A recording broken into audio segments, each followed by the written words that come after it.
जय श्री राम दोस्तों, आपका स्वागत है मेरे YouTube चैनल पर। अगर आप भी मेरे YouTube चैनल पर नए हैं तो मेरे YouTube चैनल को सब्सक्राइब जरूर करें और हमें आपके सपोर्ट की आवश्यकता है। शनिदेव को कर्म फल दाता बताया गया।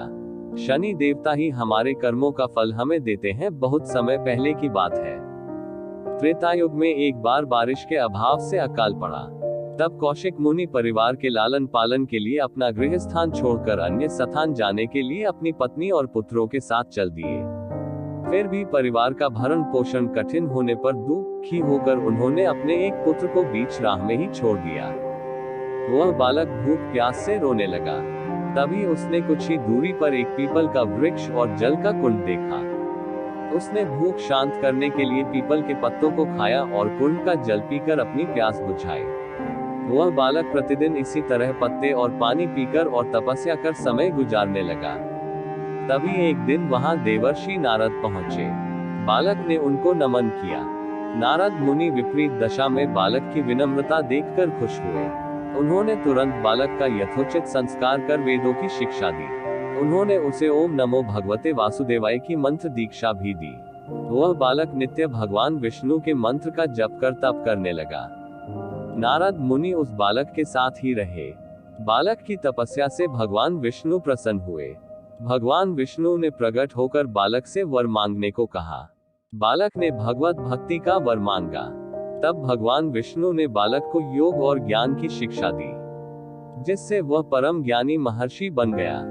एक दिन बालक के मन में जिज्ञासा पैदा हुई। उसने नारद मुनि से पूछा कि इतनी छोटी उम्र में ही क्यों मेरे माता पिता से अलगाव हो गया? क्यों मुझे इतनी पीड़ा भोगनी पड़ रही है? आपने मुझे संस्कारित कर ब्राह्मण बनाया है, अतः मेरी पीड़ा का कारण भी बताएं।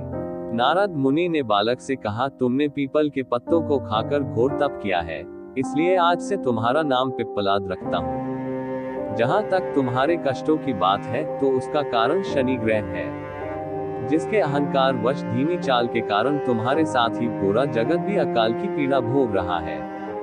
ये सुनकर बालक ने बहुत क्रोधित हो गया। उसने आवेशित होकर जैसे ही आकाश में विचरण कर रहे शनि को देखा। तब शनि ग्रह बालक पिप्पलाद के तेजोबल से जमीन पर एक पर्वत पर आ गिरा, जिससे वह अपंग हो गया।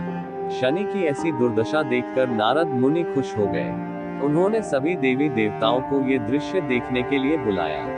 तब वहां पर ब्रह्मदेव सहित अन्य देवों ने आकर बालक पिप्पलाद के आवेश को शांत कर कहा कि नारद मुनि द्वारा रखा गया तुम्हारा नाम श्रेष्ठ है और आज से तुम पूरे जगत में इसी नाम से प्रसिद्ध होगे। जो भी व्यक्ति शनिवार के दिन पिप्पलाद नाम का ध्यान कर पूरी श्रद्धा और भावना से पूजा करेगा, उसको शनि ग्रह के कष्टों से छुटकारा मिलेगा और उसको संतान सुख भी प्राप्त होंगे।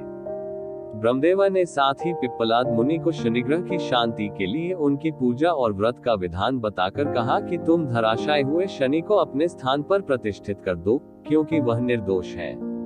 पिप्पलाद मुनि ने भी ब्रह्मदेव के आदेश का पालन किया और उनसे शनिश्चर व्रत विधि जानकर जगत को शनिग्रह की शांति का मार्ग बताया।